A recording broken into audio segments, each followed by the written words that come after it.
नमस्कार, मी पंजाब डक. तर आजपासूनचा खास करून महाराष्ट्रातल्या शेतकऱ्याला अंदाज देणार आहे की सगळीकडे राज्यभर ऊन पडलंय, पण आता नेमकं काय झालं, शेतकऱ्याचं सोयाबीनचं पीक काढणी चालू आहे, उडीद काढणी चालू आहे. मग तर राज्यातल्या सर्व शेतकऱ्याला सांगू इच्छितो की तुम्ही काय करा की म्हणजे सांगायचं झालं तर आपण सुरुवातीला काय करू, उत्तर महाराष्ट्राकडे घेऊ. तर राज्यातल्या शेतकऱ्याला सांगू इच्छितो की उत्तर महाराष्ट्रातल्या शेतकऱ्याला सांगू इच्छितो की तुमच्याकडं 13 तारखेपर्यंत चांगलं सूर्यदर्शन होणार आहे. म्हणून उत्तर महाराष्ट्रातल्या नंदुरबार जिल्हा झालं, धुळे जिल्हा झालं, नाशिक जिल्हा झालं, जळगाव जिल्हा झालं, मुंबई, इगतपुरी ह्या ह्या ह्या जिल्ह्यातल्या शेतकऱ्यांनी अंदाज लक्षायचा. पण याच्यानंतर राज्यात परत पाऊस कधी येणार आहे, तर राज्यात सर्वात महत्वाचं की सर्व शेतकऱ्यांना सांगू इच्छितो की राज्यात हे खास करून अंदाज कशामुळे देत आहे की की खास करून मराठवाडा आणि पश्चिम महाराष्ट्रातल्या शेतकऱ्याला एक अंदाज देणार आहे. कारण की मराठवाडा आणि पश्चिम महाराष्ट्रातल्या शेतकऱ्याला सांगू इच्छितो की 13 तारखे ते 13 तारखेपासून ते 18च्या दरम्यान पश्चिम महाराष्ट्र आणि मराठवाड्यात काही काही ठिकाणी अतिमुसळधार पाऊस पडणार आहे, कुठं मुसळधार पडणार आहे, कुठं अतिमुसळधार पडणार आहे, हे अंदाज म्हणून लक्षात येतात. मग सांगायचं झालं तर पश्चिम महाराष्ट्रात सांगायचं झालं तर म्हणजे अतिमुसळधार पाऊस सांगायचं झालं तर सोलापूर जिल्हा, सांगली जिल्हा, जत, त्याच्यानंतर सातारा, पुणे, अहिल्यानगर ह्या पट्ट्यामध्ये काय होणार आहे, जरा मुसळधार पाऊस पडणार आहे, पुणेकडे पडणार आहे. त्यामुळे काय होणार आहे, पुण्याकडे पाऊस पडल्यामुळे काय होणार आहे, कोल्हापूरला जास्त पाऊस पडणार आहे. त्याच्यामुळे काय होणार आहे, नंतर राज्यामध्ये जे धरणं आहे ते पश्चिम महाराष्ट्रातले सगळे धरणं भरले, मग त्या धरणामध्ये पाणी येणार आहे, परत पाणी सोडावं लागणार आहे. म्हणून पूर परिस्थिती परत नद्याला पाणी वाढणार आहे. म्हणून हे अंदाज खास करून पश्चिम महाराष्ट्रातल्या शेतकऱ्यांना अंदाज लक्षात घ्यायचा. पश्चिम महाराष्ट्र आणि कोकण पट्टीच्या सर्व शेतकऱ्याला सांगू इच्छितो की तुम्ही काय करा, 13 तारखेपर्यंत तुम्हाला वेळ आहे. 13 ते 18च्या दरम्यान पश्चिम महाराष्ट्रात म्हणजे कोकण पट्टीसह म्हणजे कोल्हापूर, सांगली, सातारा, पुणे सहित संपूर्ण कोकण पट्टी 13 ते 18च्या दरम्यान काही काही ठिकाणी अतिमुसळधार पाऊस पडणार आहे. म्हणून हा अंदाज लक्षात घ्यायचा. पण मराठवाड्यातल्या शेतकऱ्याला सांगू इच्छितो की 10ला पाऊस काय होणार आहे, हे सोलापूर जिल्हा, धाराशिव जिल्हा, लातूर जिल्हा, नांदेड जिल्हा, परभणी जिल्हा, बीड जिल्हा, हिंगोली जिल्हा, यवतमाळ जिल्हा ह्या पट्ट्यात. त्याच्यानंतर चंद्रपूर, वर्धा, नागपूर, भंडारा, गोंदिया, अमरावती ह्या पट्ट्यामध्ये काय होणार आहे, 10ला परत पाऊस वाढणार आहे. त्याच्यानंतर काय होणार आहे, 11 पासून तो पाऊस आणखीन थोडा पुढे सरकणार आहे.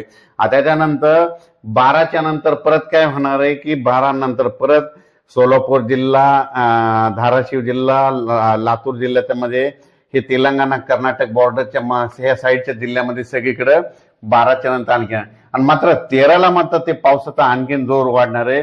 13च्या नंतर पाऊस काय होणार, परत पुढे सरकणार आहे. मग तो पाऊस काय होणार आहे, सोलापूर जिल्ह्यामध्ये 13 ते 18च्या दरम्यान सोलापूरकडल्या शेतकऱ्यांनी अंदाज लक्षात घ्यायचा. तुम्ही ज्वारीची पेरणी, बऱ्याच शेतकऱ्याचे फोन आले, ज्वारीची पेरणी कराल का, तुम्हाला एक सांगू इच्छितो की थांबा, कारण की तुमच्या सोलापूर जिल्ह्यामध्ये 13 ते 18च्या दरम्यान अतिमुसळधार पाऊस पडणार आहे. म्हणून हे अंदाज सोलापूर जिल्ह्यातल्या शेतकऱ्यांना लक्षात घ्यायचा.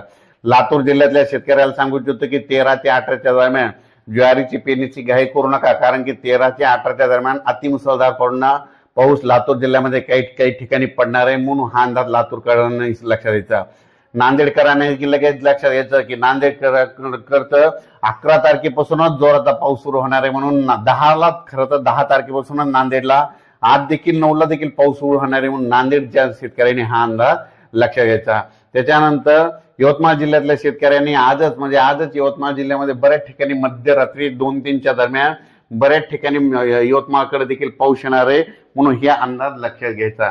त्याच्यानंतर तुम्हाला सांगू इच्छितो की पूर्व विदर्भामध्ये चंद्रपूर, गडचिरोली, वर्धा, नागपूर, भंडारा, गोंदिया, अमरावती ह्या पट्ट्यामध्ये काय होणार आहे, म्हणजे 12 तारखेपासूनच तिकडे पावसाला सुरुवात होईल. म्हणून हे अंदाज लक्षात घ्यायचा. म्हणजे 9, 10, 11, 12ला हे पाऊस ह्या पट्ट्यामध्ये राहणार आहे. पण त्याच्यानंतर 13 ते 18च्या दरम्यान तुम्हाला सांगू इच्छितो की कर्नाटकला देखील खूप अतिमुसळधार पाऊस पडणार आहे. तेलंगणाला अतिमुसळधार पाऊस पडणार आहे. कर्नाटकमध्ये विजयपूर झालं, बेळगाव झालं, बागलकोट, कलबुर्गी ह्या पट्ट्यामध्ये अतिमुसळधार पाऊस पडणार आहे. त्याच्यामुळे सांगलीला देखील अतिमुसळधार काही काही भागाला पाऊस झोडपून काढणार आहे, काही जिल्ह्याला झोडपून काढणार आहे. सांगलीकरांनी हा अंदाज लक्षात घ्यायचा. कोल्हापूर जिल्ह्याला देखील अतिमुसळधार काही काही भागात पाऊस पडणार आहे. म्हणून कोल्हापूरच्या जनतेने हा अंदाज लक्षात घ्यायचा. 13 ते 18च्या दरम्यान कुडाळकडे देखील अतिमुसळधार पाऊस पडणार आहे, म्हणून कुडाळ भागातल्या शेतकऱ्यांनी अंदाज लक्षात घ्यायचा.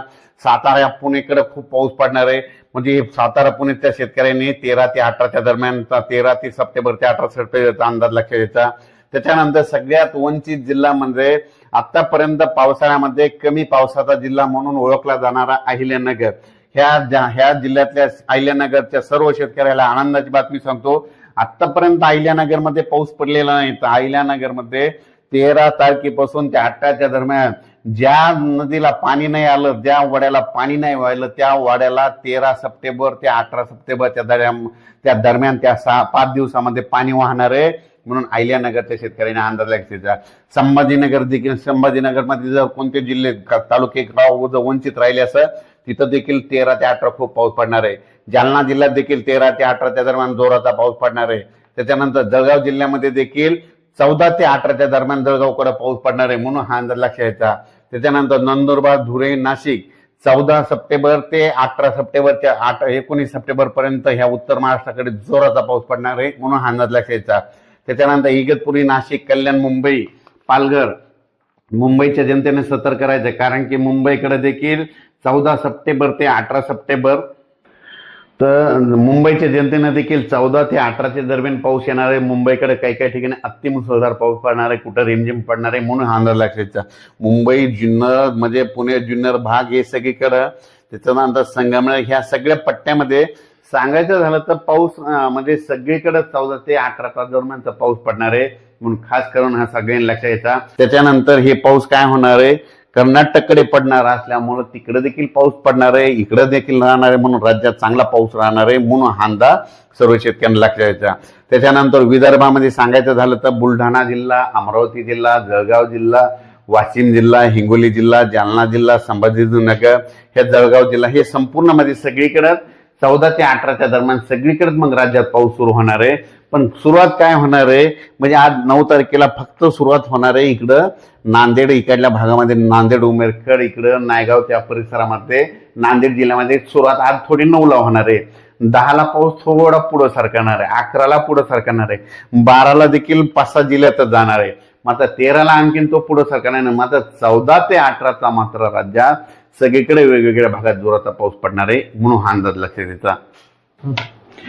14 ते 18च्या दरम्यान सांगायचं झालं तर म्हणजे तळोदा, नंदुरबार, शहादा, शिरपूर, चोपडा, जळगाव, एरंडोल, पाचोरा, यावल, जामनेर, अमळनेर, पुन्हा त्या बुरामपूर, अकोट, हरिसाल, अचलपूर, तळेगाव, मोर्शी, वरुड, सावनेर, बुलढाणा, खामगाव, नांदुरा, म्हणजे ह्या पट्ट्यामध्ये आतापर्यंत काही भागामध्ये जे भाग सुटलेला आहे तिथं देखील हे पाऊस काय होणार आहे 14 सप्टेंबर ते 18 दरम्यान पडणार आहे, म्हणून हा अंदाज त्यांनी लक्षात द्यायचा.